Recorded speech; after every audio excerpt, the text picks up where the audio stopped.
and hears somebody say, is Third Base on their way to LA? And she goes, yeah. And the voice says, good, they're dead. This is Louis Burrell. And hangs up. So basically he came with Hammer like, hey man, this LA and everything, man, and things can happen, you know what I'm saying? You have to holler at me, man, you know what I'm saying? Holler at me for protection. Hammer said, protection for what? See, man, I got 12 bodyguards out there. And for a 5 of them straight killer. He thought it was better to go with, well, you know what, I'll be honest with you. At the time, Eazy's, his persona, was like, do you go with Suge? He's like, well, he's a gangster, you don't want to get killed. Do you go with Eazy?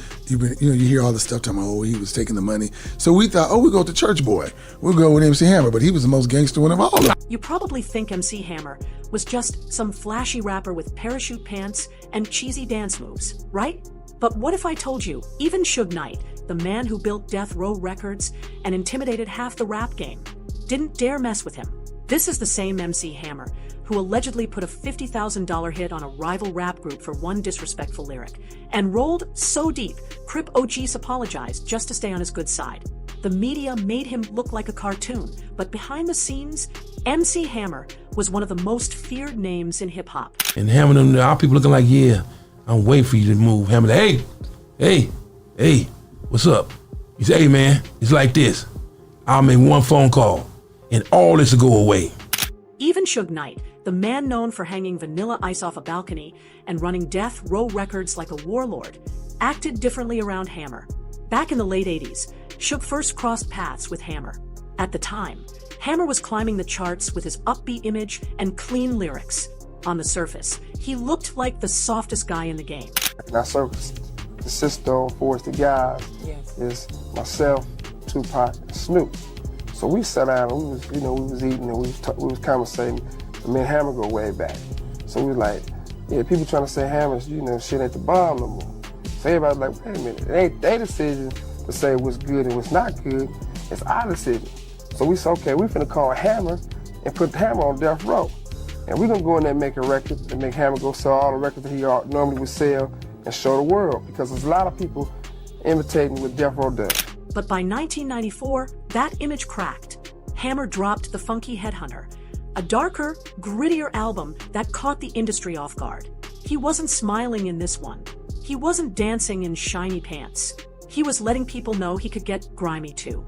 That album wasn't just a rebrand. It was a warning shot. And then, in 1995, he took things a step further, signing with Death Row Records. Let that sink in. The same label that housed Tupac, Dr. Dre, Snoop Dogg, and was known for its brutal street politics, now had MC Hammer on the roster. There are photos, clips, and interviews showing Hammer and Suge in the same room.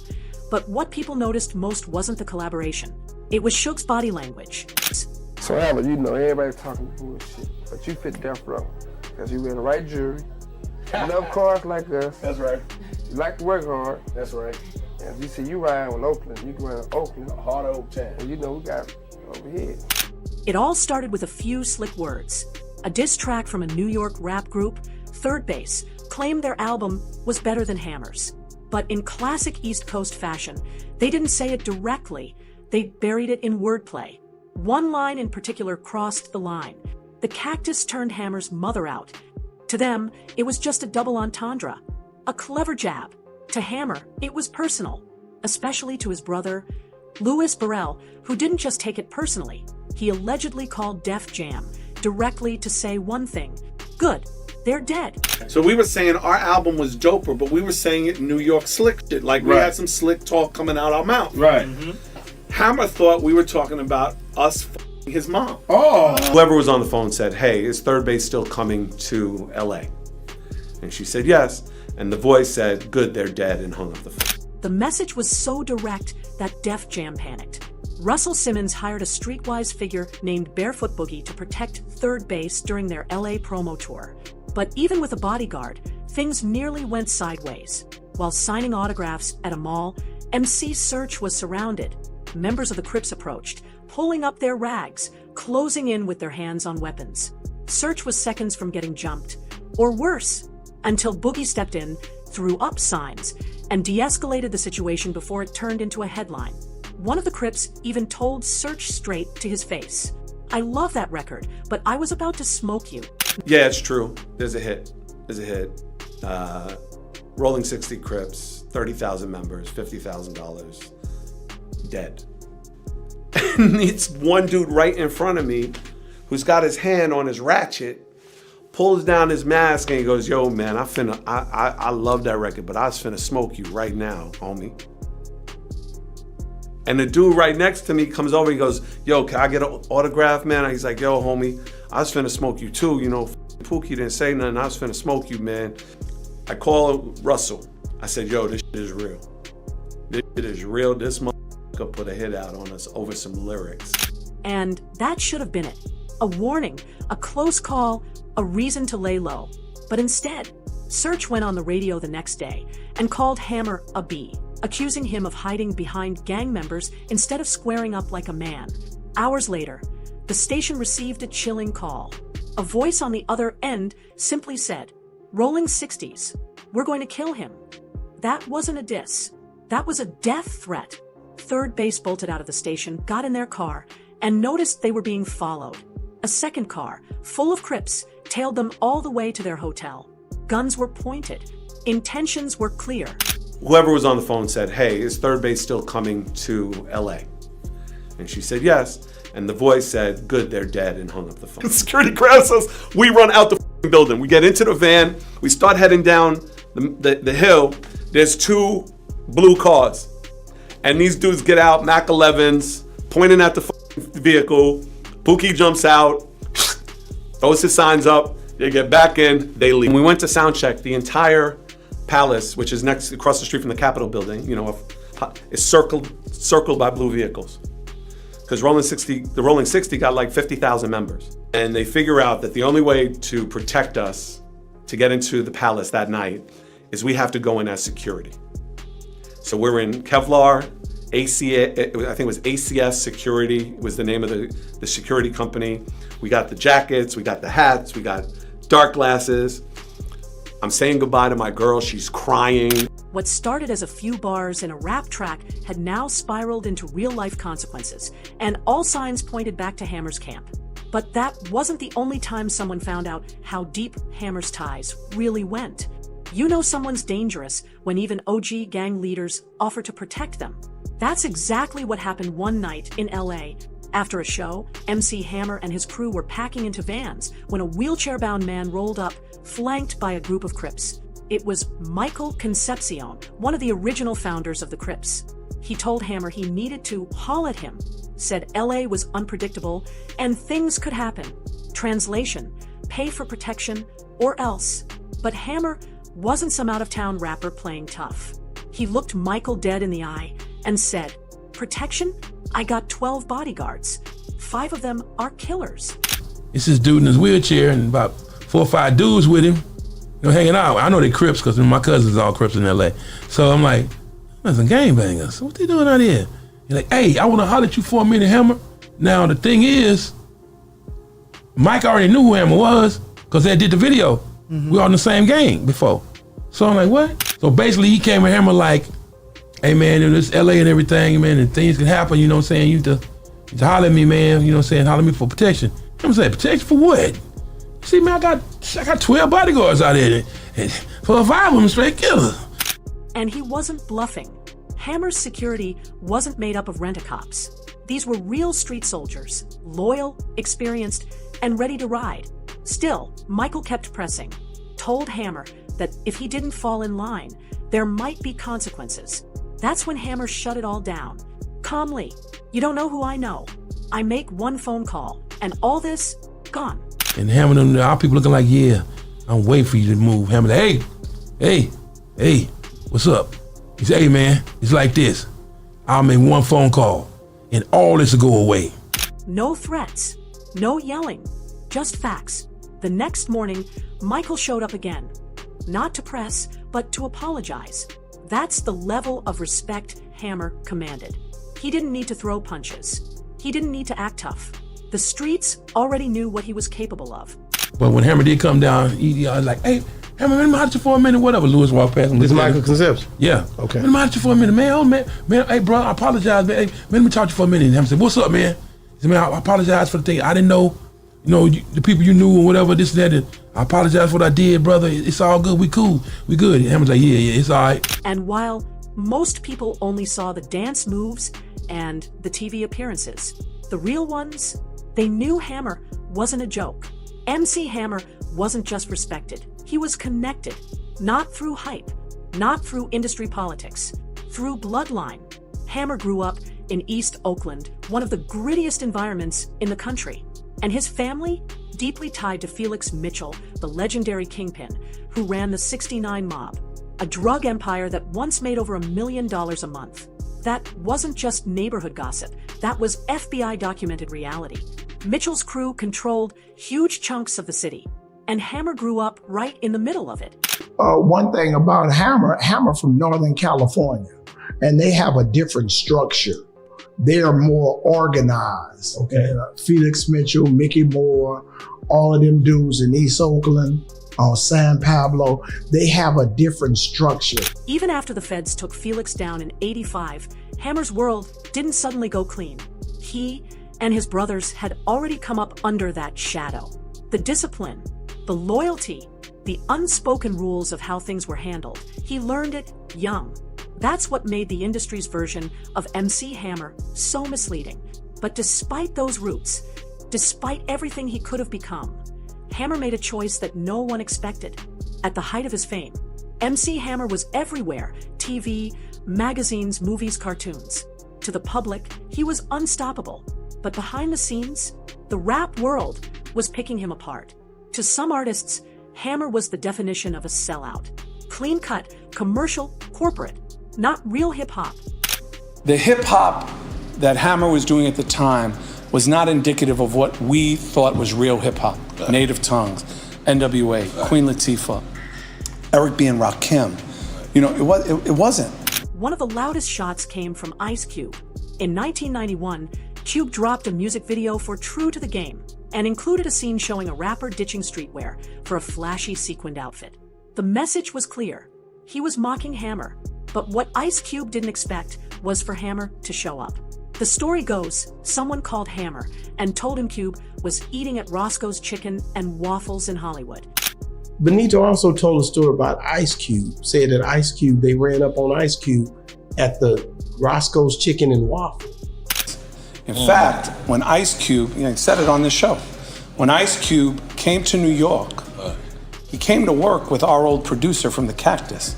Even MC8 from Compton's Most Wanted, on their biggest record, one time gaffled him up. On the second verse, he said they got pulled over bumping the Cactus. But we were about everything else, and they respected the production, and Cube respected what we did. That I would listen to New York radio and not hear De La, and not hear Tribe, but I'd hear MC Hammer and Vanilla Ice. Hammer and his entourage rolled up immediately, caught Cube just as he was leaving. He didn't raise his voice. He didn't make a scene. He just let Cube know, don't ever pull that SHD again. Cube reportedly looked him dead in the eye and said, no sir, that won't happen again.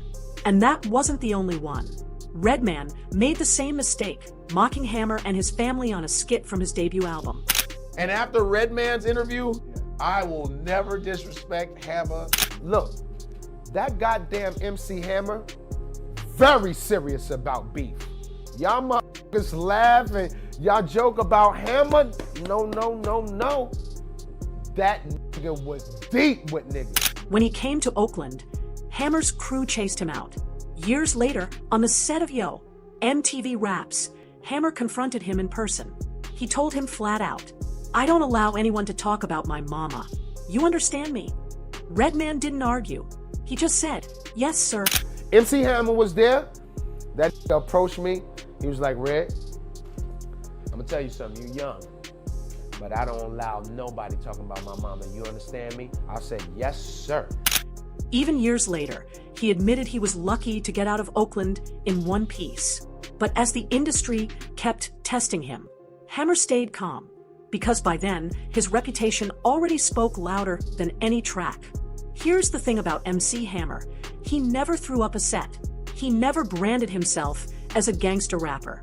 He didn't need to, because whether it was Too Short, E40, or Fat Joe, The real ones all said the same thing. Hammer wasn't soft. He was solid.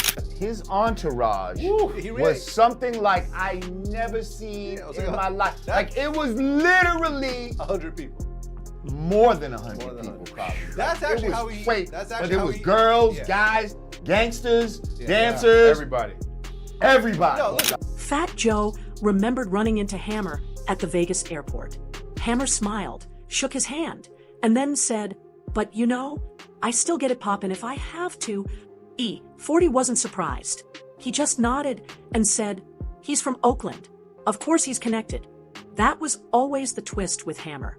He had TV deals, endorsements, millions of records sold, but the people who knew him best never questioned where he came from. Because long before he was famous, he was respected. And respect, in those circles, doesn't come with record sales. It comes with presence, loyalty, and a willingness to do what others won't. But the craziest part, that whole street edge, it wasn't even his plan. Would you like to have a private conversation with? Who would I like to talk to the most right now? Vanilla Ice. What's up, Tupac? What's up? What's up, Hammer? All right. Hammer, it's so many different things, even Too Short. Hammer had an issue with him. There's people coming out the woodworks saying, "Hey man, Hammer wasn't nobody that you could just run up on like that dancing. Don't get it twisted. You couldn't just act like that was somebody you could run up on," because him and his brother wasn't trying to hear that. Hammer's story didn't start in a studio. It started in a cramped apartment in East Oakland, where he shared a room with 5 siblings and watched his parents split. To survive, he danced in parking lots, sold baseballs for cash. He mimicked James Brown moves and scribbled rhymes in notebooks. At 11 years old, his life changed. He was doing dance splits outside the Oakland Coliseum when the owner of the A's noticed him and hired him as a bat boy. That's where he got the name Hammer, because players said he looked like Hank Aaron. But his dreams weren't always music. After high school, he wanted to play baseball professionally. Tried out for the San Francisco Giants, didn't make it, so he joined the Navy. 3 years of structure, discipline, and focus, traits he'd later channel straight into his music hustle. When he got out, he went all in, started a Christian rap group, the Holy Ghost Boys, but it didn't take off. Still, he wasn't giving up. He borrowed $20,000 from 2 Oakland A's players and started Busted Records out of his trunk, rehearsed nonstop, hired a full crew, hit every club, every radio station, every DJ booth. He did it the long way, the hard way, the real way, and it worked. By 1988, he had a major deal with Capitol Records.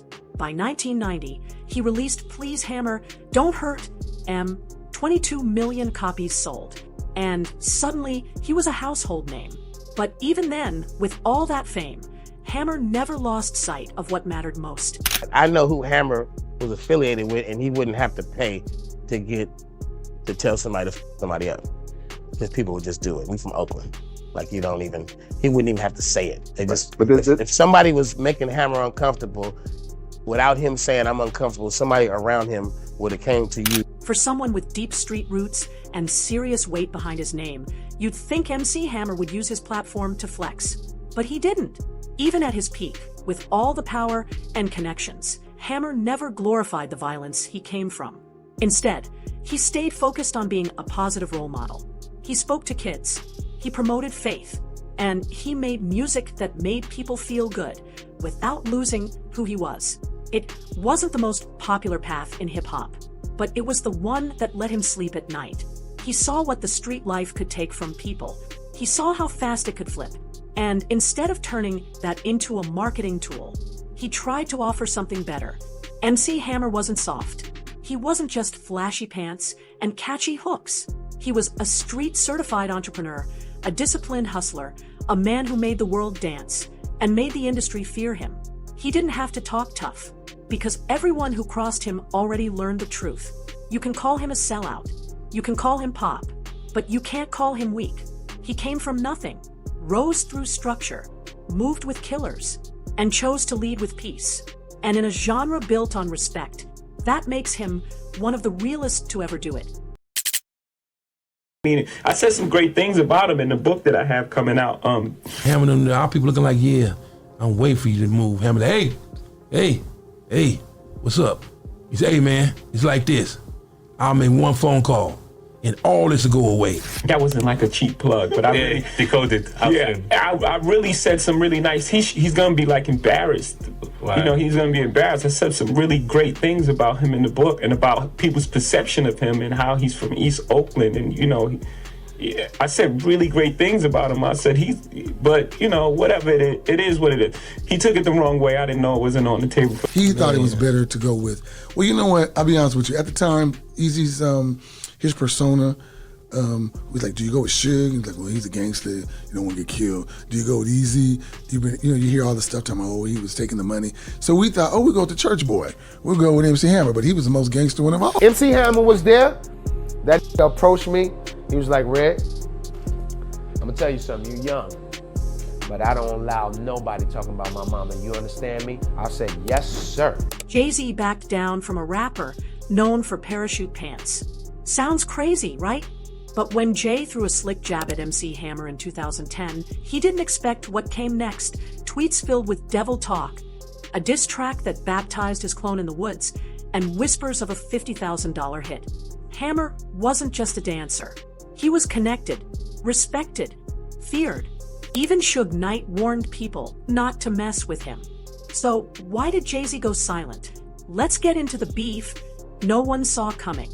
Jay-Z thought it was just a clever bar. In 2010, he jumped on Kanye West's track, So Appalled, and dropped one of the coldest flexes in the verse. Hammer went broke. So, I'm more focused. I lost 30 mil. So I spent another 30, because unlike Hammer, 30 million can't hurt me. To most people, it sounded like just another punchline. But to MC Hammer, that line cut deep. See, this wasn't about money. It wasn't about ego. It was about respect. And in Hammer's world, once you cross that line, you don't get to walk it back. Within hours, Hammer was online throwing fire. He didn't just tweet, he unloaded. He called Jay-Z Hellboy, accused him of working with demons, and dragged him for making Lucifer music. The tweets were raw, wild, and laced with religious fury. But that wasn't even the start of the real storm, because what Hammer did next made everyone stop laughing. Most rap beefs play out in interviews or bars, but MC Hammer took it to a whole different level. Just days after Jay-Z's verse dropped, Hammer released a full-blown diss track titled Better Run Run. And it wasn't just a lyrical jab, it was a statement. The hook, repetitive. The message, crystal clear. You tried to take my pride, /better run. But what really shook people was the video. In it, a Jay-Z lookalike, dressed nearly identical to HOV, runs through the woods, panicked and alone. He's being chased by a mysterious, demonic figure. And by the end, Hammer himself appears, grabs the man, and baptizes him in a river. It wasn't just diss, it was symbolic execution. Then came the lyrics that turned heads. Devil said, I'ma give you the world. I'll take it, plus give me a girl. Mr. Devil, can you give me a sign? He said, throw the rock up, that's one of mine. That's right, Hammer was accusing Jay-Z of working with the devil. And that rock, hand sign J flashes on stage. Hammer didn't think it was just branding. The video racked up buzz fast. Fans were stunned. Some laughed it off. But others, they started wondering if Hammer was trying to expose something bigger, something darker. Jay-Z never responded. And that silence only made the rumors louder. Jay-Z isn't the type to walk away from beef. This is the same guy who traded shots with Nas, clowned Dame Dash, and outlasted countless industry rivals. But with Hammer, he backed down, fast. Just weeks after the Better Run Run diss dropped, Jay-Z showed up in an interview with DJ Semtex and tried to explain the whole thing away. According to him, the line about Hammer losing money wasn't meant to disrespect. He said he didn't even realize it would strike a nerve. I didn't know Hammer's finances were off limits. I actually said great things about him in my book. I mean, I said some great things about him in the book that I have coming out. That wasn't like a cheap plug, but I really decoded. I really said some really nice. He's gonna be like embarrassed. Wow. You know, he's gonna be embarrassed. I said some really great things about him in the book and about people's perception of him and how he's from East Oakland, and you know. I said really great things about him. I said but you know, whatever it is what it is. He took it the wrong way. I didn't know it wasn't on the table. That was it. No diss track, no rebuttal, just a vague apology, a shrug, and silence. But this wasn't like Jay. He'd stood toe-to-toe with artists far more lyrical than Hammer. And yet, he folded almost instantly after one response. That's what had fans raising eyebrows. Because behind the scenes, people in the industry already knew Hammer wasn't just another rapper. He had ties, he had respect, and he had a reputation for handling things off the mic. And if you thought the Jay-Z moment was wild, wait till you hear what Hammer did to third base. By the time Jay-Z backed off, one thing was becoming clear. MC Hammer wasn't the harmless pop star people thought he was. Behind the flashy pants and stadium tours was a man deeply rooted in the streets of Oakland, a city that doesn't hand out respect easily. And Hammer, he had it in full. Suge Knight once admitted that Hammer was more feared than he was. Too Short, another Bay Area legend, said straight up, he had respect in the streets. He came from a respected crew, and they handled business. Hammer was a big dog, man. He got respect in the streets. He came from a respected crew, and they handled business, him and his brother Lewis and the crew. And, you know, when we saw each other, it was respect and love. And business didn't always mean music. Hammer's ties ran deep, especially through his older brother, Louis Burrell, who many credit with being the one to make phone calls when things needed to be handled. Oakland insiders have long whispered about Hammer's quiet alliances with the rolling 60s Crips, one of the largest and most feared gangs on the West Coast. This wasn't about rap anymore. It was about power, reputation, and control. His entourage was something like I never seen in my life. Like it was literally 100 people. More than 100 people, probably. That's actually how he. But it was girls, guys, gangsters, dancers, everybody. Basically, he came with Hammer like, hey man, in this LA and everything, man, and things can happen, you know what I'm saying? You to holler at me, man, you know what I'm saying? Holler at me for protection. Hammer said, protection for what? See, man, I got 12 bodyguards out there, and 4 or 5 of them straight killer. So when Jay dropped that line, he wasn't just offending a man, he was poking at a network that moved in silence and handled things permanently. And Jay wasn't the first to find that out the hard way. Because years earlier, another group tried to test Hammer's limits and nearly didn't live to tell the story. Before Jay-Z ever stepped into Hammer's crosshairs, there was another group that tested him and barely escaped with their lives. In 1989, New York rap group Third Base dropped a clever lyric on their track, The Cactus. The Cactus turned Hammer's mother out. They thought it was just a wordplay, a flip on Hammer's hit, turn this mother out. But Hammer, he didn't see it as clever. He saw it as disrespect to his family. So we were saying our album was Joper, but we were saying it New York slick shit. Like we had some slick talk coming out our mouth. Right. Hammer thought we were talking about us f***ing his mom. Oh. And that was enough to make it personal. Not long after the song dropped, Third Base landed in LA for a promotional tour. And according to MC Serch, that's when everything changed.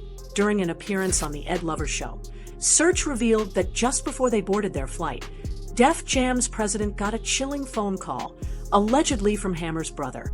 Is Third Base still coming to LA? Yes. Good. They're dead. Who was on the phone said, hey, is Third Base still coming to LA? And she said yes. And the voice said, good, they're dead, and hung up. Yeah, it's true. There's a hit. Rolling 60 Crips, 30,000 members, $50,000, dead. And it's one dude right in front of me who's got his hand on his ratchet, pulls down his mask, and he goes, yo, man, I love that record, but I was finna smoke you right now, homie. And the dude right next to me comes over, he goes, yo, can I get an autograph, man? He's like, yo, homie, I was finna smoke you too. You know, Pookie didn't say nothing, I was finna smoke you, man. I call Russell. I said, yo, this shit is real.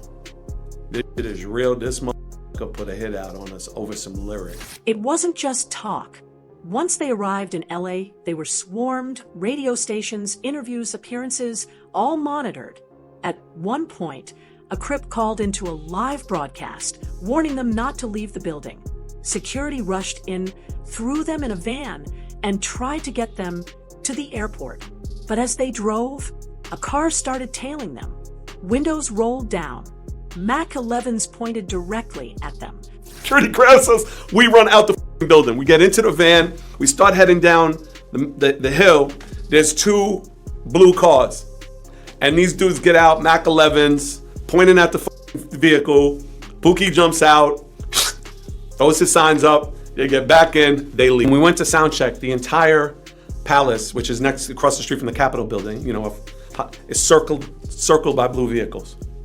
Because the Rolling 60 got like 50,000 members. And they figure out that the only way to protect us to get into the palace that night is we have to go in as security. So we're in Kevlar, I think it was ACS Security was the name of the security company. We got the jackets, we got the hats, we got dark glasses. I'm saying goodbye to my girl, she's crying. They made it out, barely. But Serch later admitted the trauma ran deep. He even said he had to get therapy for years after the incident. And here's the crazy part. Some insiders claimed a $50,000 hit had been put on them. Too Short later dismissed the money part, saying Hammer didn't need to pay for anything. If he wanted UFD up, his people would just handle it. I know who Hammer was affiliated with, and he wouldn't have to pay to tell somebody to somebody up. His people would just do it. We from Oakland. Like he wouldn't even have to say it. They just, if somebody was making Hammer uncomfortable, without him saying I'm uncomfortable, somebody around him would have came. This wasn't rap beef. This was survival. And believe it or not, Third Base wasn't the only ones who ran from Oakland. Redman found out the hard way that dissing Hammer wasn't worth the buzz. In 1992, on the interlude Funky Uncles from his debut album, What? The Album, Redman took a quick jab. Everybody yelling, Hammer time? It wasn't even a full diss, more of a throwaway. But Method Man added fire, rapping. He ain't SHT mama ain't SHT daddy ain't SHT. Asterisk, that was enough. According to Redman himself, Hammer's crew chased them straight out of Oakland. We was already in Oakland with EPMD, and we damn near had to bounce up out of there. He wasn't exaggerating. Redman was young, but even then, he knew. Yo, this dude is not playing. The final wake-up call came in 1995 on the set of the last episode of Yo, MTV Raps. Hammer walked up to Redman, calm and direct. I don't allow nobody to talk about my mama. You understand me? Redman didn't say a word. When the last episode they shot, when they had everybody rapping on it, MC Hammer was there. That nigga approached me. He was like, Red, I'm gonna tell you something, you young, but I don't allow nobody talking about my mama. You understand me? I said, yes, sir. And just like that, another rapper got the message. Loud and clear. Even Too Short, one of Oakland's hardest rappers, couldn't resist throwing shade early on. He once mocked Hammer in short but funky, calling him a dancer with a band, and dissing his flashy style. You never catch me on the mic rapping a dance tune. I don't trip on a punk. Too Short later admitted it. Yeah, I had a lot of lines about Hammer. I took little jabs, but behind the scenes, he respected him. Why? Because Hammer wasn't just a rapper, he had a crew that handled things. In a 2018 interview with DJ Vlad, Too Short broke it down. He came from a respected crew. Him, his brother Lewis, they didn't play. He came from a respected crew, and they handled business, him and his brother Lewis and the crew.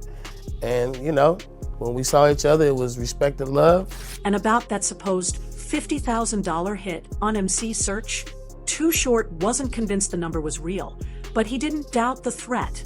Hammer didn't need to pay anyone. If he wanted you FD up, it would happen for free. Hammer didn't talk. He moved. I wouldn't agree to that, but I would say, without spending any money, Hammer could have told some people to f up. Like. Even Fat Joe, known for being loud, raw, and fearless, changed his tone when it came to Hammer. He bumped into him once at an airport in Vegas. Hammer walked up and said, "Yo, Joe, sit down. Let's talk." Joe was caught off guard. This was MC Hammer, right? Then Hammer said something he didn't expect. "I know I dance and all that, but don't get it twisted. I get it poppin' for real." Fat Joe was stunned. I couldn't believe Hammer was talking like that. You know, one time I bumped into Hammer. I only kicked it with him like one time. I bumped into him in the airport in Vegas, and I seen him and he was like, "Yo, Joe, what's up, man?" He said, "Yo, sit down, let's talk. I'm waiting for the plane." And he was like, "Yo, you know I'm not, Hammer, I get it popping for real." I was like, "Yo, Hammer, why are you telling?"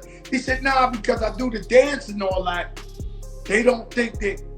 He said, "Yo, Joe, I let it go. Like, it's Hammer time." I couldn't believe MC Hammer was talking like that. And it made sense. Behind the smiles, the glitter, the choreography, Hammer had a switch. He was a businessman in public, but behind closed doors, he was built for war. And it's why Jay-Z might have made the smartest move of his career by saying nothing at all. So did Hammer really put a hit on Jay-Z? We may never know for sure. What we do know is this: Jay-Z backed down fast. And that's not normal for him. When a rapper with $1 billion empire decides to go silent, it usually means there's something real behind the scenes. Hammer wasn't just parachute pants and chart toppers.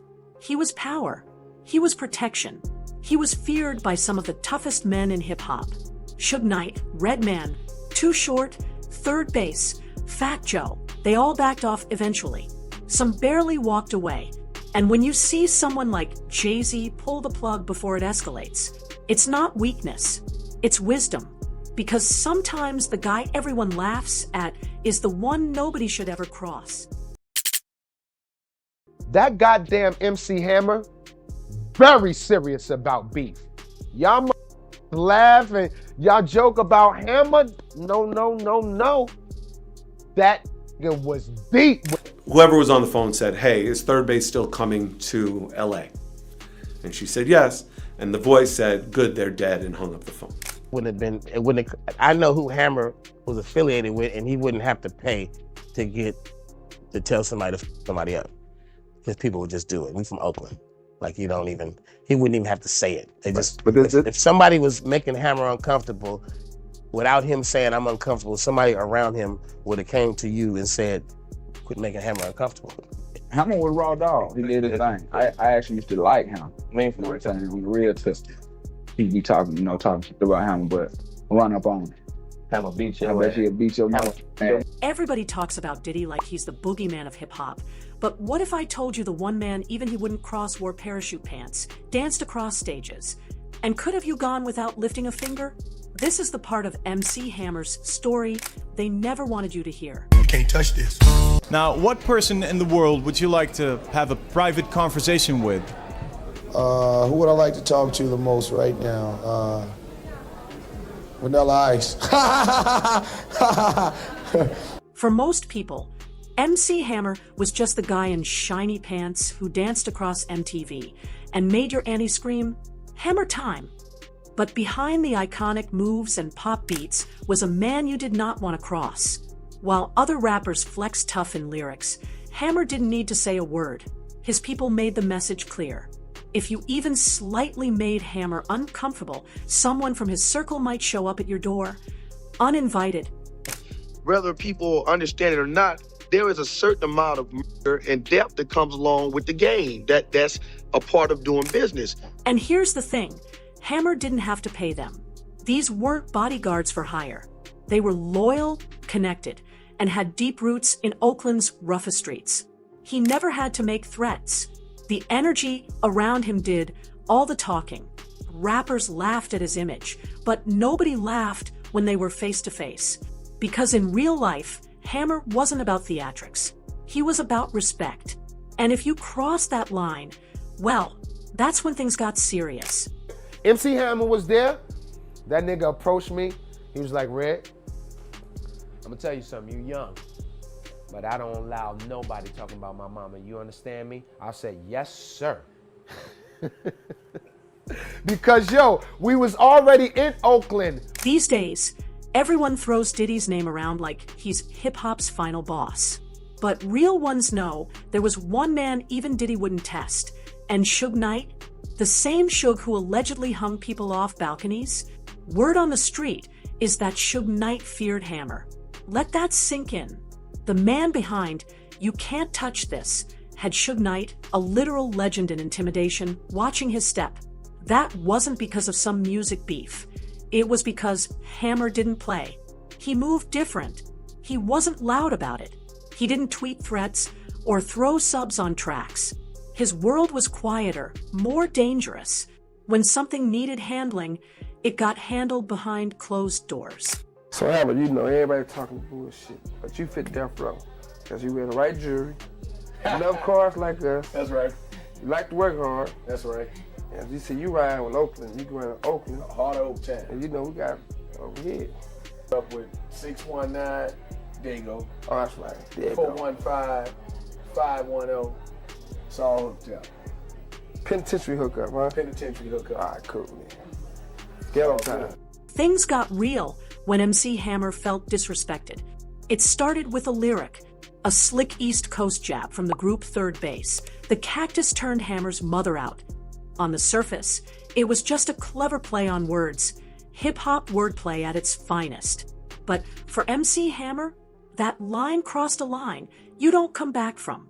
Behind the scenes, whispers began to spread. Hammer had allegedly put a $50,000 bounty on their heads. Yeah, it's true. There's a hit.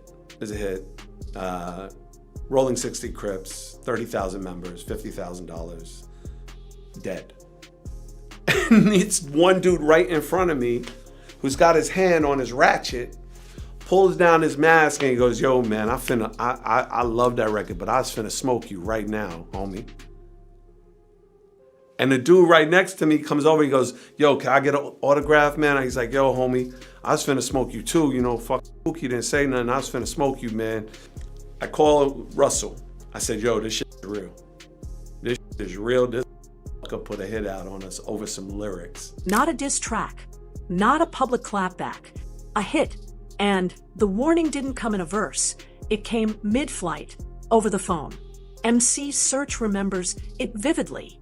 Flying to LA for a promo event, excited, celebrating, until the president of Def Jam picked up a call.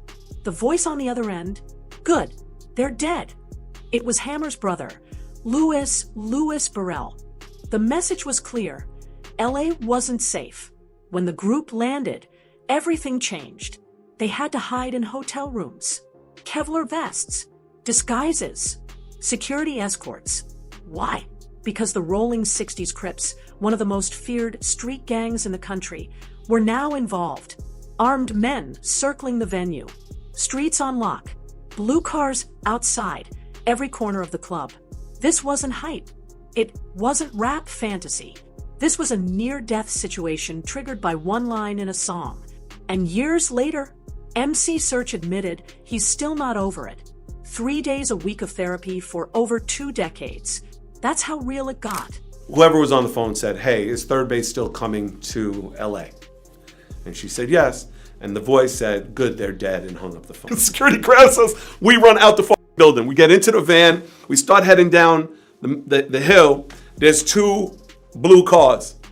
And these dudes get out, Mac 11s, pointing at the vehicle. Pookie jumps out, throws his signs up. They get back in. They leave. When we went to sound check, the entire Palace, which is next across the street from the Capitol building, you know, is circled by blue vehicles. Because the Rolling 60 got like 50,000 members. And they figure out that the only way to protect us to get into the Palace that night is we have to go in as security. So we're in Kevlar, I think it was ACS Security was the name of the security company. We got the jackets, we got the hats, we got dark glasses. I'm saying goodbye to my girl. She's crying. And they weren't the only ones to find out just how far Hammer was willing to go. Redman was never known to hold his tongue. In 1992, on his debut album, What? The Album, he let off a skit called Funky Uncles, clowning MC Hammer and his entire family. Hammer ain't SH. His mama ain't SH. His daddy ain't SH. The kind of wild, reckless disrespect that'd get a rapper clout if they were talking about anyone else. But Hammer wasn't just anyone. 3 years later, on the final taping of Yo, MTV Raps, Hammer walked straight up to Redman. No yelling, no threats, just a look and a message. I don't let anyone talk about my mama. Redman didn't play tough. He didn't mouth off. He didn't even try. He looked Hammer in the eye and said, "Yes, sir." MC Hammer was there. That nigga approached me. He was like, "Red, I'm gonna tell you something. You young, but I don't allow nobody talking about my mama. You understand me?" I said, "Yes, sir." Because, yo, we was already in Oakland. And he meant it, because by then, Redman already knew the truth.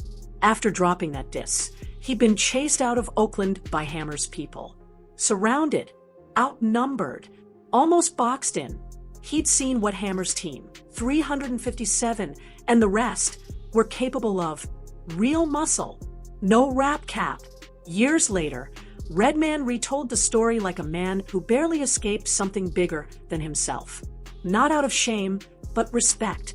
Because behind the flash, Hammer was everything the streets respected.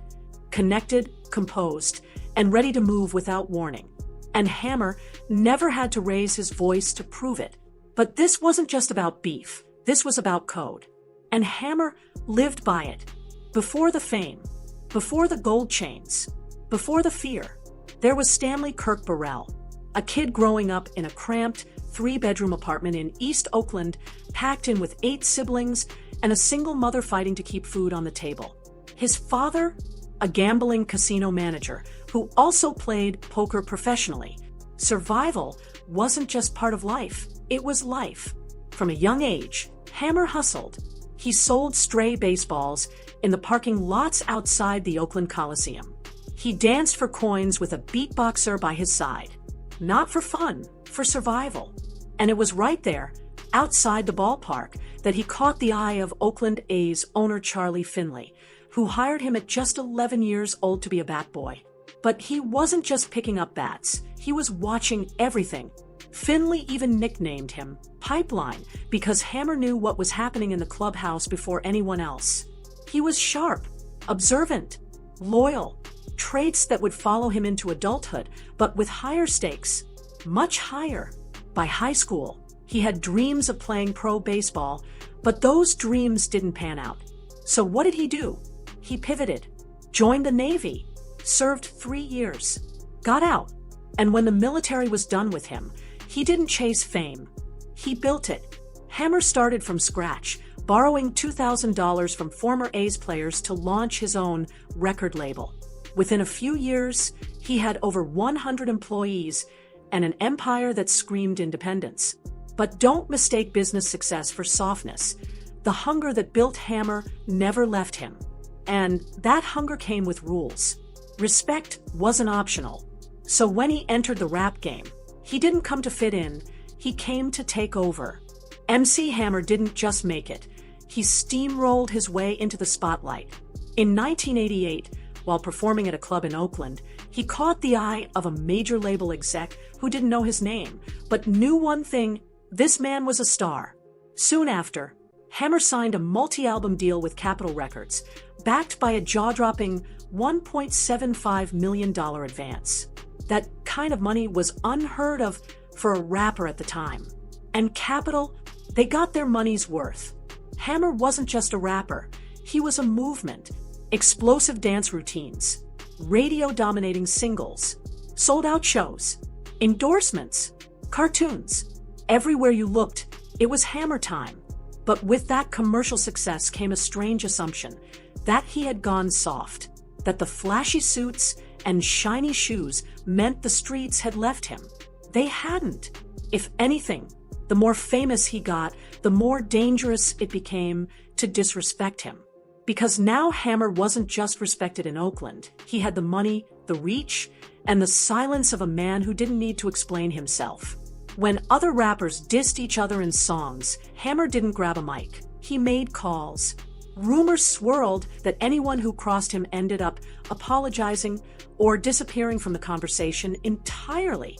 Hammer had signed with Death Row Records, the most feared label of its time. But he didn't need Death Row for protection. Death Row needed to know where they stood with Hammer. Behind the $1 million image was still that same kid from East Oakland. Only now, he had a budget. And if you came for him, it didn't matter who you were. He handled it. Quietly. Permanently. And just wait until you hear what other legends had to say about it. By now, you've heard the stories, threats, hits, silent intimidation. But it wasn't just urban legends or anonymous rumors. Other giants in hip-hop witnessed it firsthand. And they're not shy about admitting it. E40, one of the Bay Area's most respected voices, never played down Hammer's background. He made it clear Hammer wasn't just from Oakland. He was of Oakland. That meant something. It meant ties, codes, connections. People respected Hammer, not because of the fame, but because he operated like someone you didn't want to test. Quiet, calculated, and, if necessary, brutal. Then there's Fat Joe, who had a run-in with Hammer. That changed how he saw him forever. It wasn't in a studio. It wasn't in a club. It was at the Las Vegas airport. Middle of the day, no cameras, no crowd. Hammer saw Joe and waved him over. They sat, talked, and then Hammer leaned in. Yo, Joe, I know people see me dancing and all that, but don't get it twisted. I really let it go. Joe was stunned. This wasn't a warning. It wasn't a flex. It was a statement of fact. Hammer didn't say it to impress anyone. He said it because it needed to be understood that the guy who made your mom dance in the living room was the same guy who could shut down entire cities if he had to. Even now, decades later, Fat Joe talks about that moment with wide eyes and a lowered voice. Because once you sit across from Hammer and hear those words, you never forget them. He wasn't just dancing across stages. He was walking through rooms people were too scared to enter. And in the end, that's what made him truly untouchable. So now you know, MC Hammer wasn't just a chart-topping, pop culture icon in gold chains and parachute pants. He wasn't just a one-hit wonder with flashy moves. And he definitely wasn't soft. He was something entirely different. A silent giant moving through hip-hop with the power to shake rooms without ever raising his voice. While other rappers shouted threats into microphones, Hammer didn't need a verse to prove a point. He moved in silence, and that silence made him more dangerous. He didn't bark. He struck when needed, where it mattered, and without warning. And that's what makes his legacy so strange, because somewhere along the way, the industry forgot, or chose to forget, what Hammer really was. Was it the flashy image, the shiny suits, the cartoon appearances? Maybe. Mainstream media repackaged him as safe, as pop, as harmless. But ask anyone who came too close, Redman, MC Serch, even Suge Knight, and they'll tell you, Hammer was not the one to mess with. This man built his empire from the dirt, funded it with borrowed dollars, scaled it into $1 million machine, and never lost the edge that made people respect him before the fame ever came. Even now, stories keep slipping out. Rappers suddenly admitting, decades later, that they were afraid, that they heard the rumors, that they knew better than to test the man who danced like a star but moved like a general. But maybe that's what made Hammer so unique in hip-hop history. He didn't just dominate the stage. He didn't just control the charts. He controlled the silence. The streets knew. The industry insiders knew. And now you do too. So next time you hear someone laugh about MC Hammer, ask them if they really know who they're talking about. Because Hammer didn't need to threaten you. You just knew not to cross him. And now I want to hear from you. Do you think MC Hammer's legacy was buried on purpose? Was the industry scared of the real story? Drop your thoughts below. And while you're here, don't miss the next video. It goes even deeper into the hidden side of hip-hop's untouchables.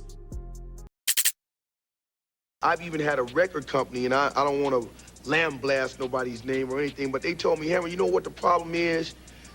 You're a little too clean. Here's what we're going to do. Why don't you start to do a few things that maybe dirty up your image a little bit. Maybe we can sell a little more records. They got this new breed of rapper that's paying DJs to play their right. You know what I'm saying? They sucking the record label executives, and it's like there's too much of that going on. I don't want to ever have to call somebody's mother or father and say, I got bad news for you.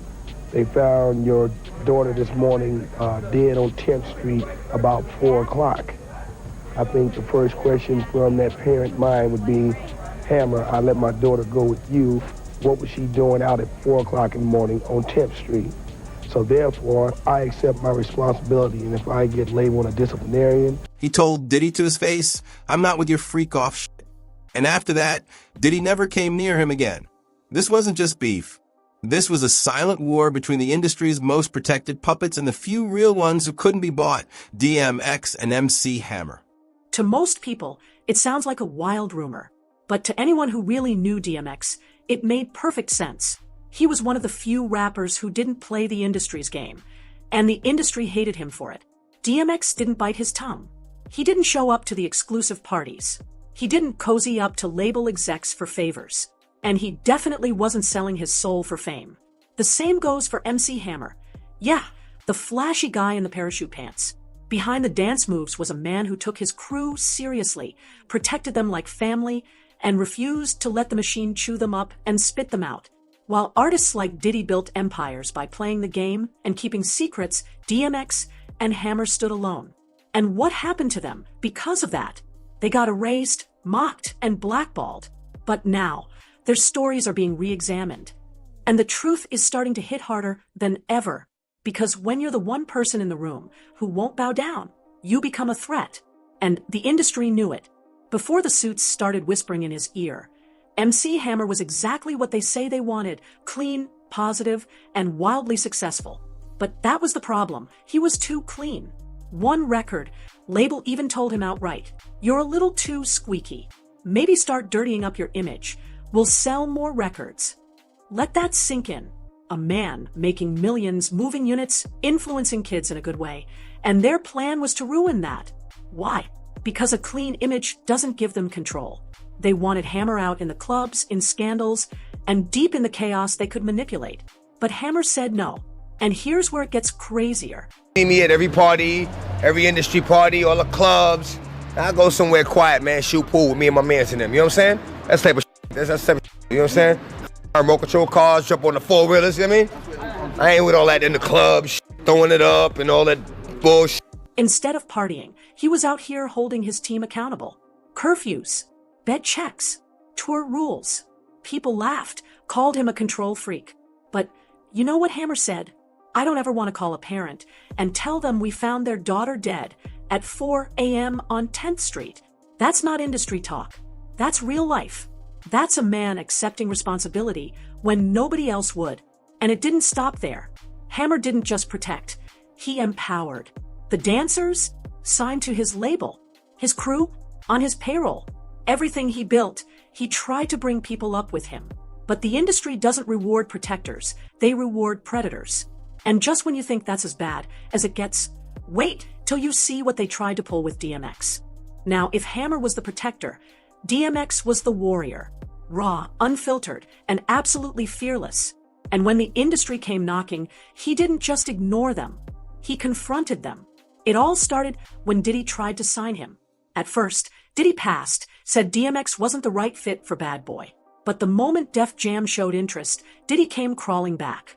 And not just with a simple offer. He was begging. DMX said it himself. Yo, I'll double your money. I'll lease your pockets. But X wasn't buying it. Not because of the deal, but because of the vibe. He already knew something was off. And here's where it gets worse. Now, you got issues with the industry. What's going down with the industry, dog? The industry is full of a bunch of sucking, riding, bending over the desk, straight up like that. Whoever don't like it, bring it. Bring it. I don't give a bring it. Bring it. They got this new breed of rapper that's paying DJs to play their shit. Right. And, you know what I'm saying? They sucking the record label executive dicks, and it's like there's too much of that going on. Right. You know what I'm saying? Let me be me. Let me be the artist that I am and just play my mother music. You know what I mean? Exactly. Now they want you all up under this, you know, sitting at the going to dinner with them and that, and you know, all that favor for a favor shit. I don't get down like that. Look, I give you the music, you give my money. That's it. A lot of the love I had for wanting to be a part of the industry is not there anymore. I don't even associate myself with the industry. You know what I'm saying? I'm not an industry artist. I'm an artist in the industry. Behind closed doors, DMX started hearing whispers, real disturbing stuff, shady deals, exploited artists, and something even darker, what Suge Knight would later call the egg ritual. It is weird. All right, it goes like this, and this is from the words of Suge Knight, okay? P. Diddy offers you a boiled egg, and you gotta be able to put it somewhere without it cracking. And if you do that, you passed for whatever it is they need you to do. I'm not gonna lie, I thought this was a joke, but apparently, allegedly, it looks like it's something that really goes down. Had those guys put their pants down and been over this. The eggs break, they say they not ready yet. They ain't put it. Yeah, that one. According to Suge, Diddy had a twisted way of testing artists, offering them a boiled egg and telling them to do things with it that have nothing to do with music. It sounds insane. You'd think it's a joke.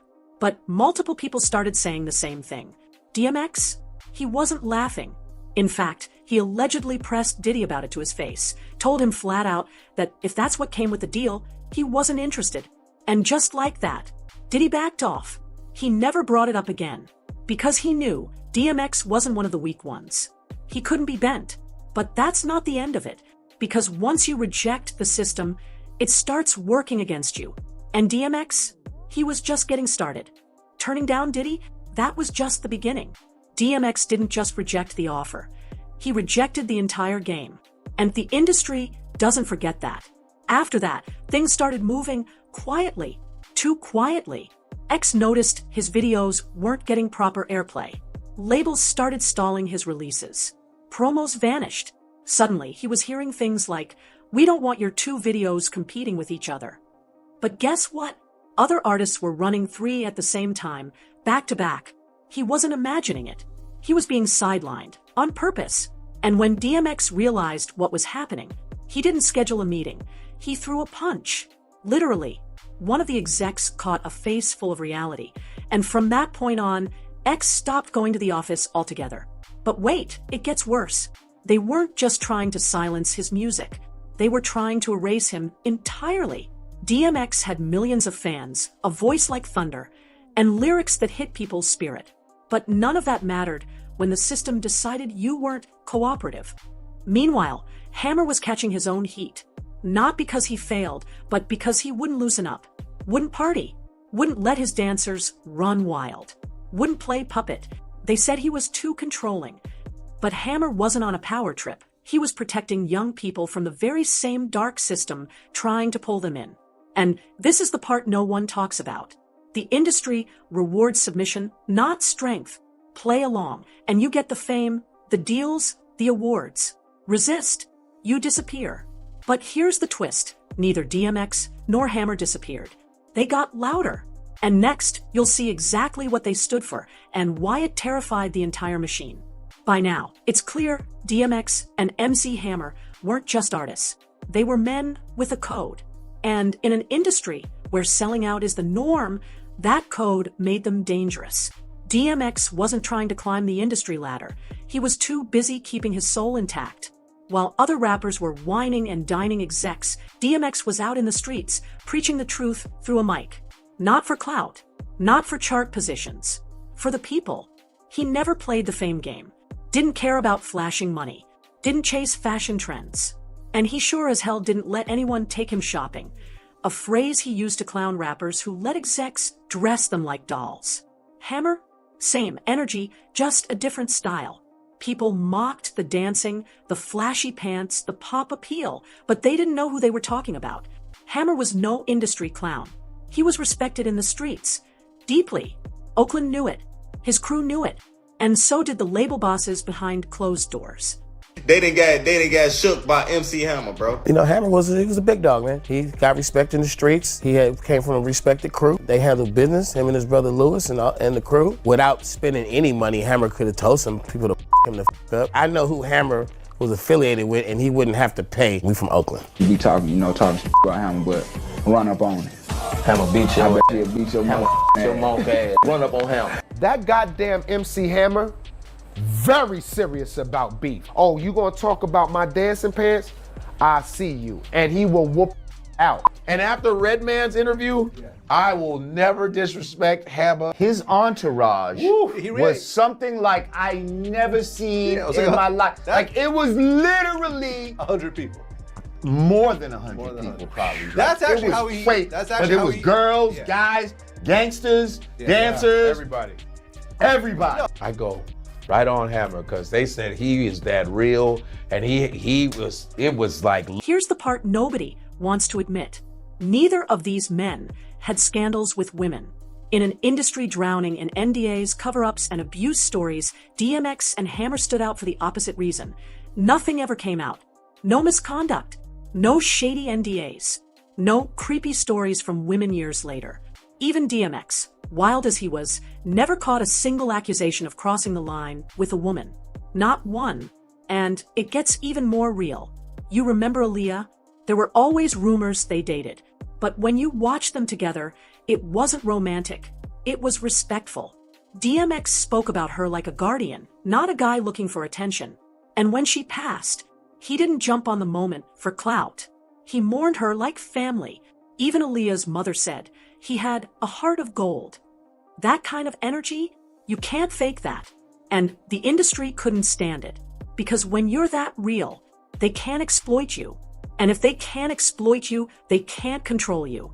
But it doesn't stop there, because the media had their own game to play.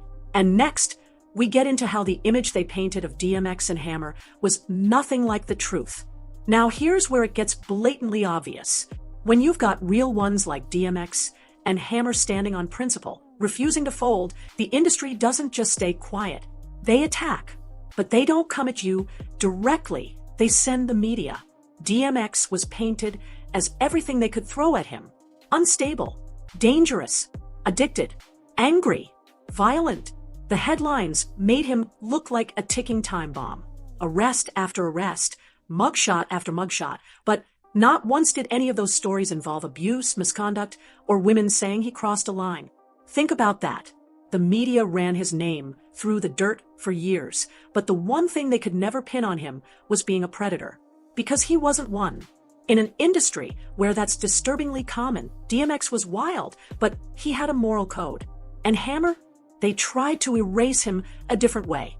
They didn't label him dangerous. They labeled him a joke. Parachute pants, dance moves, corny music. They laughed at him like he wasn't the same man who ran with serious street credibility, who stood on business and moved like a general. But here's the part they didn't want the public to realize. Hammer was too clean, too positive, too structured. They didn't want young people seeing a successful black man who didn't drink, didn't party, didn't cuss, and was still cool. So they clowned him, turned him into a meme before memes even existed. Meanwhile, the Diddy's and Jay-Z's of the world were being praised. Every award, every platform, every commercial, even as stories and rumors piled up around them, the machine kept pushing them forward. And why? Because they played the game. Because they made alliances with the higher-ups, did the dinners, signed the deals, and, allegedly, kept the secrets. But DMX and Hammer? They weren't trying to play chess with devils. They were just trying to walk with integrity. And for that, the system came after them in broad daylight. But what the system didn't count on was that people would start waking up. Because as the years passed, fans started digging. Stories started connecting. And suddenly people realized these two weren't washed up crazy or corny. They were ahead of their time.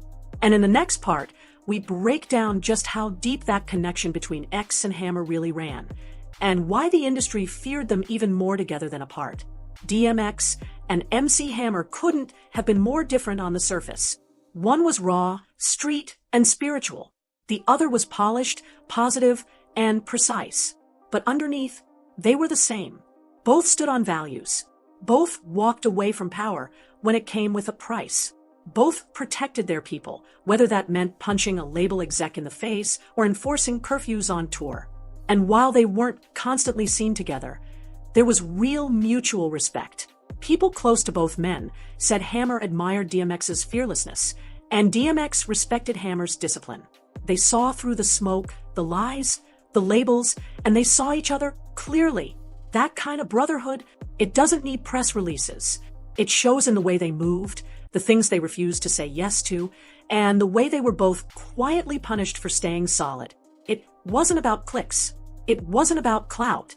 It was about not selling out. And in the music industry, that makes you dangerous. But even in exile, even with the media trying to erase their legacies, their influence never died. This is the part that still hits people years later. While Diddy was rising to mogul status, praised, protected, and pushed by the machine, DMX was getting locked up and locked out. While Jay-Z was becoming hip-hop's billionaire businessman, Hammer was being painted as a washed-up punchline. But here's what nobody wants to say out loud.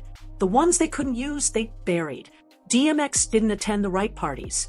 Hammer didn't flirt with executives or play into scandals. And when the devil came offering money, fame, and control, both said no.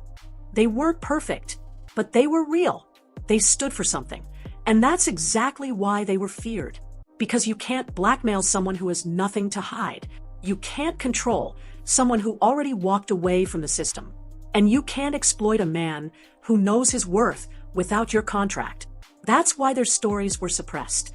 That's why the same media that praises predators gave them static. Because men like DMX and Hammer, they're immune to the system's usual tricks. And that's a threat. So now ask yourself, why were the most disciplined, loyal, protective artists the ones pushed out of the spotlight?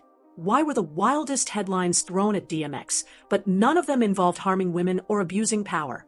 Why was Hammer turned into a joke when he was running an entire empire with clean hands and a full heart? It's simple. They couldn't be controlled.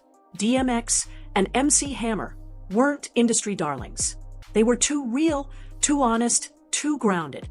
And because of that, they were cut off, dragged, and erased while puppets were given platinum platforms. But the truth always finds a way. And as people look back now, they're realizing DMX and Hammer didn't lose. They walked away with their souls intact. So what do you think? Was DMX blackballed for refusing to bow down? Did Hammer lose his spotlight because he protected his crew instead of exploiting them? And most importantly, why does the industry reward the predators and bury the protectors? Let me know in the comments. Let's talk about it. Get on Hammer. I mean, the man sold 10 million records. I'm not getting on Hammer, and I'm not gonna say he did sell 10 million records, but crack fiends bought 10 million rocks. That don't mean crack is good.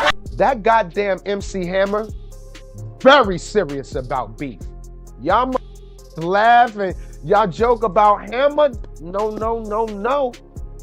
That was deep. Selling records don't mean nothing like that. I mean, I'm down with him because he's a brother and he's making his mail. Yeah, but you know, everybody talking bullshit. But you fit death row. Because you wear the right jewelry. You love cars like us. That's right. You like to work hard. That's right. Yeah, you see, you ride with Oakland. You can ride Oakland. Hard over town. And you know, we got over here. Tupac respected him. Suge Knight rolled with him. Redman ran from him. Even Ice Cube stayed quiet behind the flashy pants and pop hits. MC Hammer was one of the most feared men in hip-hop, and almost nobody knew it. I was told that because at the time, Suge Knight was interested in us. Do you go easy? You hear all the stuff talking about, he was taking the money. So we thought, we'll go with the church boy.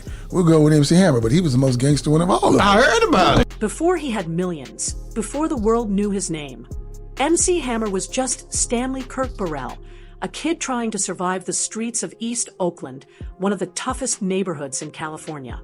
And survival wasn't guaranteed. At just 5 years old, his house burned down.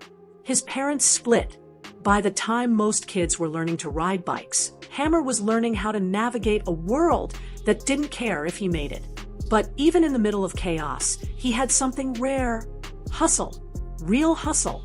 While other kids were running around the block, Hammer was working at the Oakland Coliseum, shining shoes and selling souvenirs. That's where he got his nickname. Baseball legend Reggie Jackson looked at this sharp, determined kid and said, "You remind me of Ham Aaron Hank Aaron." The name stuck. The grind never stopped. Because in Oakland, you didn't fake your way into power. You either had it or you got pushed out. Hammer, he earned it before a single track hit the radio. But this was only the foundation. The world had no idea what was coming next. By the time Hammer hit his late teens, he wasn't just surviving, he was outworking everyone around him. After a short stint in the Navy, he came back to Oakland and locked in on a vision most people laughed at: becoming a rap mogul. But Hammer didn't wait for a label to believe in him. He funded his own rise, selling tapes out of the trunk of his car, promoting shows, pushing flyers, and building buzz one parking lot at a time. He didn't just want fame, he wanted control. And it worked. With help from a few former Oakland A's players, Mike Davis and Dwayne Murphy, he secured two $20,000 loans and launched his first label, Busted Productions. That move, pure chess. While most rappers were waiting for deals, Hammer was building infrastructure, offices, staff, a brand. His operation grew fast. By the late 80s, Hammer had over 100 people on payroll, from dancers and DJs to security and street team workers. Most of them came straight from Oakland, people he knew, people he trusted, and people who had his back for real. Yo, his entourage was something like I never seen in my life. Like, it was literally 100 people. More than 100 people, probably. That's Like, actually it was how he. Wait, That's but actually it how was he, girls, yeah. guys, gangsters, Yeah. dancers, Everybody. Everybody. No, listen, Like I grew up in the Bay. And while critics mocked his flashy style and big dance crews, they missed the real story. MC Hammer had quietly built one of the strongest independent machines in hip-hop. When Capitol Records offered Hammer a $1.75 million advance, it wasn't just a record deal, it was a power move. Nobody in hip-hop, especially someone from the streets, had secured a bag like that without already topping charts. Hammer had done it off pure hustle, and the label knew they weren't just signing an artist, they were buying into a machine. And the return, Hammer's debut major label album, Let's Get It Started, exploded. Then came Please Hammer Don't Hurt, and with it, a cultural takeover. You Can't Touch This wasn't just a hit, it was everywhere. TV, radio, award shows, even cartoons. Suddenly, Hammer wasn't a rapper, he was a phenomenon. But behind the cameras, he wasn't dancing for approval. He was stacking power.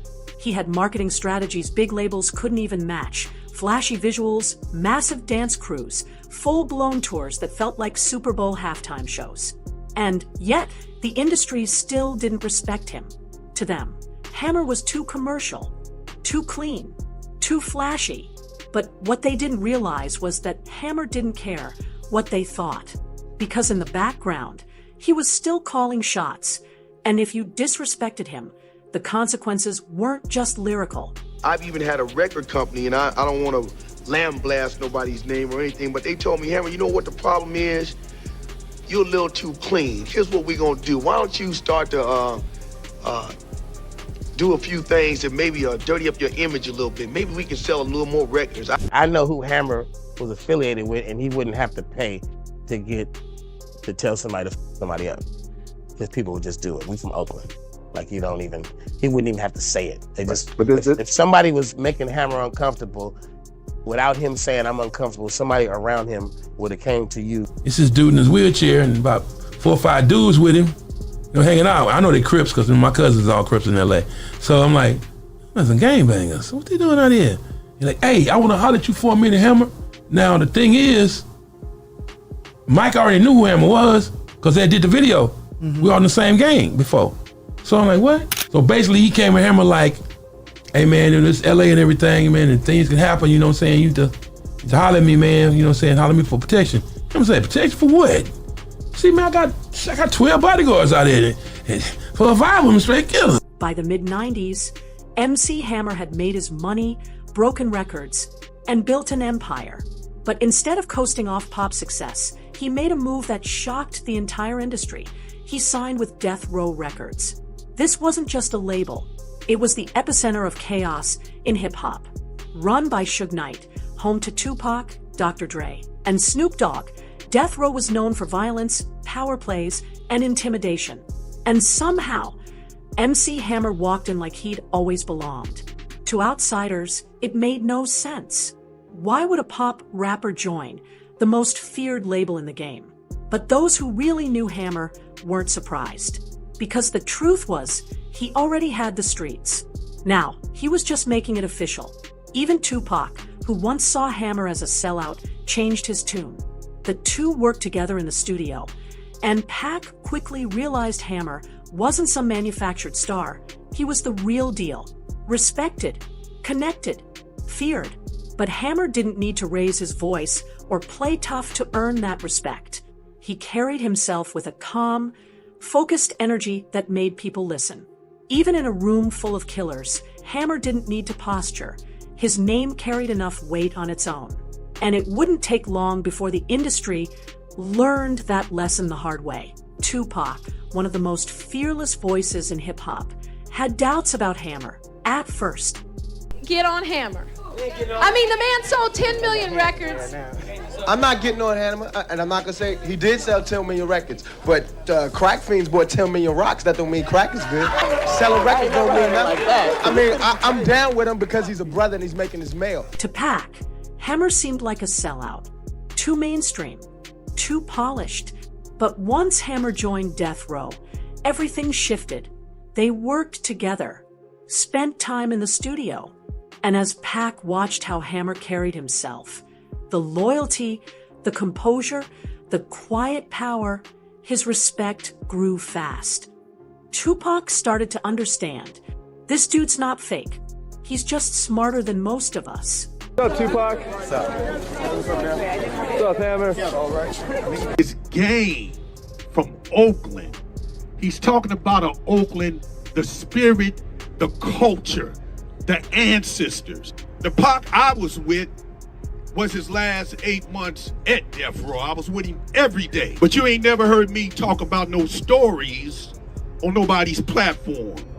You ain't heard me go to none of these Hip Hop 50, and just for the record, I got invited to every one. I'm really 60 years old, so I can't really be, I can't get with the fakeness of it all. You know what I'm saying? Like, I can do it with a young cat, but I can't come around old cats and still be pretending. What you want me to call you?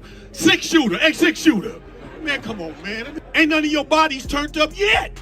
Pac got me out here today. My first Hip Hop 50 event that I said yeah to, and the only one, is to come and say how much I love Pac. Tupac, hands down the greatest rapper ever. It's not even a question of that. Most rap beefs stayed on wax. Hammer, he skipped the mic and went straight to real-world consequences. When Third Base dropped their track, The Cactus, they thought they were being clever.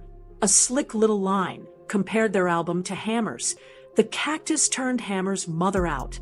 But Hammer wasn't in the mood for metaphors. According to MC Serch, Hammer wasn't just offended. He was furious. So furious that he allegedly put a $50,000 hit on the group. His brother, Louis Burrell, reportedly called Def Jam's president and said one thing: good, they're dead, then hung up. And here's somebody say, is Third Base on their way to LA? And she goes, yeah. And the voice says, good, they're dead, this is Louis Burrell, and hangs up. Yeah, it's true. There's a hit. Rolling 60 Crips, 30,000 members, $50,000, dead. And it's one dude right in front of me who's got his hand on his ratchet, pulls down his mask and he goes, yo, man, I love that record, but I was finna smoke you right now, homie. And the dude right next to me comes over and goes, yo, can I get an autograph, man? And he's like, yo, homie, I was finna smoke you too, Pookie didn't say nothing. I was finna smoke you, man. I called Russell. I said, yo, this shit is real. This shit is real. This motherfucker put a hit out on us over some lyrics. What followed was pure chaos. Third Base flew into LA for a promotional event, and the moment they touched down, the threats were real. Rolling 60s Crips surrounded the venue, cars full of men, with Mac 11s boxed them in. The crew had to wear Kevlar, disguise themselves as security, and sneak into their own show. And the craziest part, Serch says he's been in therapy for over 25 years because of it. That's how serious it got, over one bar. And Hammer never blinked. I wish I could move past it, Serch said years later. But when someone tries to kill you over a rap lyric, you don't just get over that. But Hammer wasn't done sending messages. Security grabs us. We run out the building. We get into the van. We start heading down the hill. There's 2 blue cars. And these dudes get out, Mac 11s, pointing at the vehicle. Pookie jumps out, throws his signs up. They get back in, they leave. When we went to sound check, the entire palace, which is next across the street from the Capitol building, is circled by blue vehicles. Because the Rolling 60 got like 50,000 members. And they figure out that the only way to protect us to get into the palace that night is we have to go in as security. So we're in Kevlar, I think it was ACS Security was the name of the security company. We got the jackets, we got the hats, we got dark glasses. I'm saying goodbye to my girl, she's crying. In 1992, Redman thought it'd be funny to throw shade at Hammer and his family. On a skit called Funky Uncles, he joked, "He ain't SHT, his mama ain't SHT, his daddy ain't SHT, asterisk." The punchline? Not worth it. 3 years later, on the final episode of Yo! MTV Raps, Redman was face to face with the man himself. Hammer walked straight up and said, "You young, I respect what you do, but don't ever talk about my mama again. You understand me?" Redman's reply, "Yes, sir." Listen to my first album when I did the skit, and I was like, you know what? That damn MC Hammer, fuck him, fuck his mama, and the whole nine. That came up to me on MTV Cribs on the last episode they had. When the last episode they shot, when they had everybody rapping on it, MC Hammer was there. That nigga approached me. He was like, "Red, I'm gonna tell you something, you young, but I don't allow nobody talking about my mama. You understand me?" I said, "Yes, sir."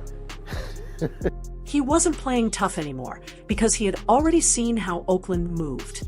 He admitted later that Hammer's crew chased him out of the city and made it clear, don't ever bring that disrespect back. And he didn't. In Redman's own words, "I got the message. I seen what his people were capable of. I'm good, bruh." That goddamn MC Hammer, very serious about beef. Y'all laugh and y'all joke about Hammer. No. That was deep. It wasn't just the rappers who feared him. Even the gangsters backed off. Fat Joe tells the story of running into Hammer at a Vegas airport. Hammer sat him down and said, "Yo, Joe, don't get it twisted. I do the dancing, but I get it poppin' for real." Joe laughed it off, but later admitted, Hammer ain't no sucker. He's connected, respected, physically built. He'd put hands on somebody for real. E40, another Bay Area legend, backed it up. His brother was gangster.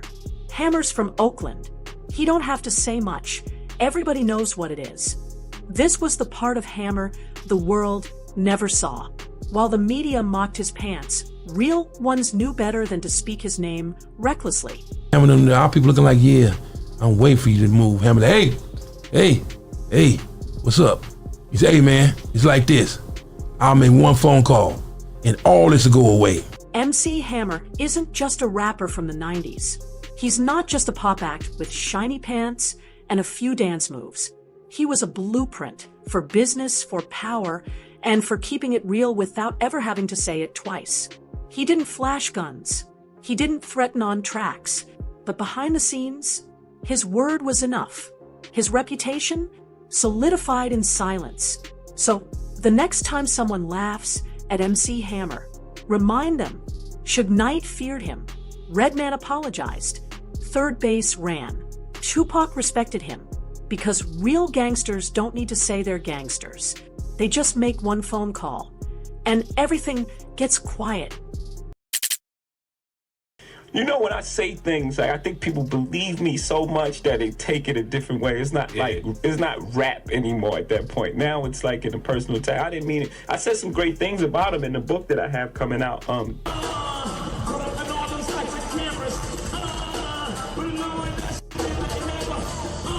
You'll frame it that way, but I know you make a reference to, Jay-Z's record, which, I respect the strategy of it all. It's a good thing I ain't got no record out though with that on there, because I'd be hot. You know what I'm saying? I'd be hot. And again, historically, I ain't never in my history not dealt with anything that make reference to me. In one line, Jay-Z turned MC Hammer into a joke. Hammer went broke. But the truth, Hammer was paying 200 people, giving jobs to his community, and changing lives. So when Jay dissed him, Hammer fired back with accusations of soul selling, secret symbols, and an industry cover-up. Now his daughter is exposing everything the game tried to bury. This wasn't just a diss. It was erasure. If you making reference to how I eat, I'ma deal with it, one way or the other. So it only took one line to reignite a quiet storm. In 2010, Jay-Z dropped a verse on Kanye's So Appalled and slid in a jab that most people missed, until Hammer heard it. Hammer went broke, so I'm more focused. Just 8 words, and yet it hit harder than most diss tracks. The media ran with it. Fans laughed. Memes followed. And overnight, MC Hammer wasn't just the guy with parachute pants. He was the example of failure. But to Hammer, this wasn't just a throwaway lyric. If you're making reference to how I eat, he said, I'ma deal with it, one way or the other. Y'all know what this is, and you know how I get down. Now, I'm supposed to tell you your thing is over with. And you're going to come out here, and I want you to be right here with me. I'm not high. This wasn't the first time the industry tried to make Hammer a punchline. But this time, it came from the top, Jay-Z, the mogul, the media darling, the gatekeeper. And for Hammer, it crossed a line. Because that one lyric didn't just question his finances. It dismissed everything he built, everything he gave, and everything he sacrificed. And the response wasn't subtle. He clapped back with a diss track called Better Run Run, packed with cryptic bars and dark symbolism that painted Jay-Z as someone who, in Hammer's words, sold his soul. I can see it in his eyes. Hammer rapped. The boy sold his soul. Devil said, I'll give you the world. He said, I'll take it. Let's go there. The game is so cold. I can see it in his eye. The boy sold his soul. Devil said, I'ma give you the world. I take it, plus give me a girl. Mr. Devil, can you give me a sign? He said, throw the rock up. That's one of mine. Let's go. That's fire. That's fire. That's fire. This wasn't just beef. This was personal. And it wasn't just about money. It was about legacy. But what most people didn't know is that Hammer was never broke in the way they said. He didn't fall off. He fell on purpose. And the reason why? That's what makes this story so much bigger than a diss track. The story they told was simple. MC Hammer blew $30 million on luxury, dancers, and bad decisions. That's the headline. But it's also a lie, because what Hammer actually did was something almost no artist in the game would ever risk. He used his fortune to save people. Everybody knew I had 200 employees. Hammer said, it wasn't no secret. So, what? You think I was paying them in hamburgers? Everybody knew that I had 200 employees. It wasn't no secret. So, what you think, I was paying them in hamburgers? He was hiring childhood friends, classmates, neighbors, people who were dying in his hometown. Literally. Not industry friends. Not PR moves. Real people. Real jobs.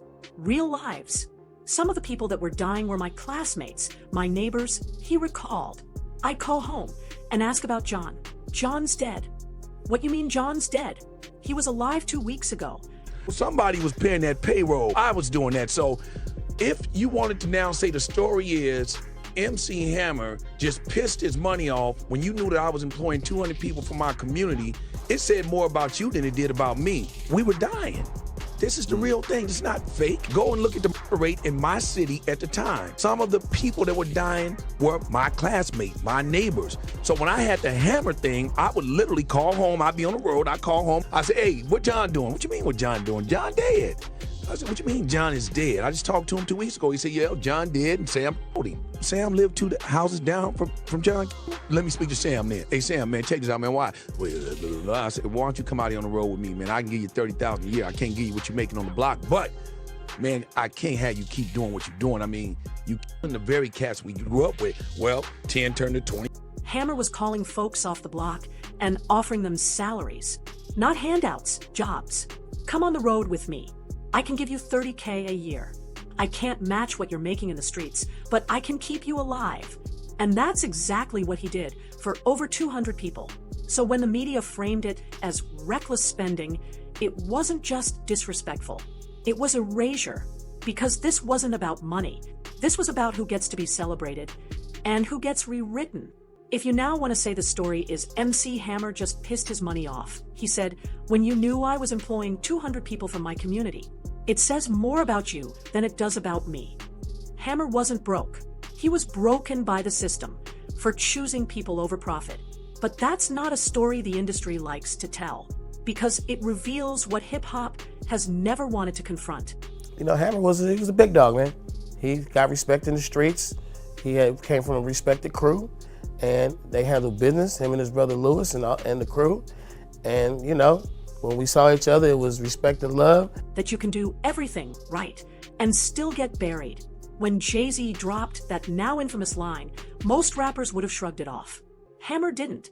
Instead, he clapped back with Better Run Run, a full-blown diss track drenched in cryptic warnings, bold accusations, and one message loud and clear: you disrespected the wrong one. In the track, Hammer doesn't just call Jay out. He goes spiritual, dark, accusatory. I can see it in his eyes. The boy sold his soul. Devil said, I'll give you the world. He said, I'll take it. Plus, give me a girl. Let's go there. The game is so cold. I can see it in his eye. The boy sold his soul. Devil said, I'ma give you the world. I take it, plus give me a girl. He accuses Jay-Z of making deals with the devil, of flashing symbols linked to secret societies. And the video, it wasn't subtle either. A Jay-Z lookalike runs through a forest, being hunted by a demonic figure. The symbolism is heavy: Illuminati vibes, Masonic signs, pyramids, hidden messages. Mr. Devil, can you give me a sign? Hammer raps. He said, throw the rock up. That's one of mine. He's not just talking rap beef anymore. He's calling out the entire system. And the most chilling part, Jay-Z never responded. Not a line, not a tweet, nothing. Entourage was something like I never seen in my life. Like it was literally 100 people. More than 100 people, probably. That's Like, actually it was how he. Wait, That's but actually it how was he, girls, yeah. guys, gangsters, dancers, everybody. everybody. I go right on Hammer because they said he is that real, and it was like. Some fans say Jay didn't respond because Hammer's track was corny. Others think it was too off the wall to take seriously. But people who knew Hammer knew better. See, Hammer wasn't just a flashy entertainer.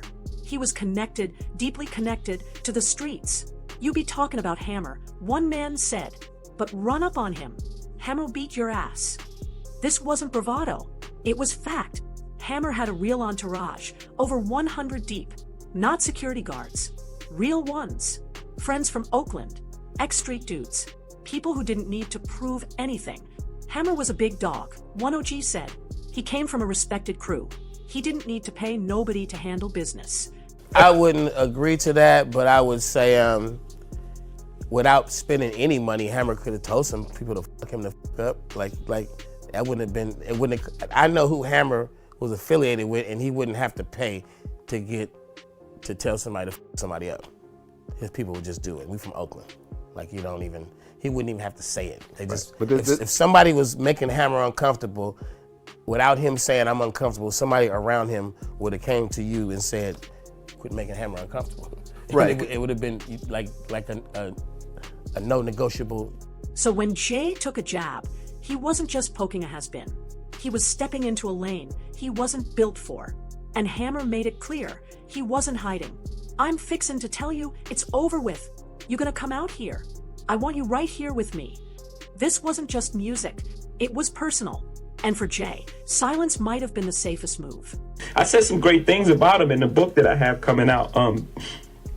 That wasn't like a cheap plug, but I really decoded. I really said some really nice. He's gonna be like embarrassed.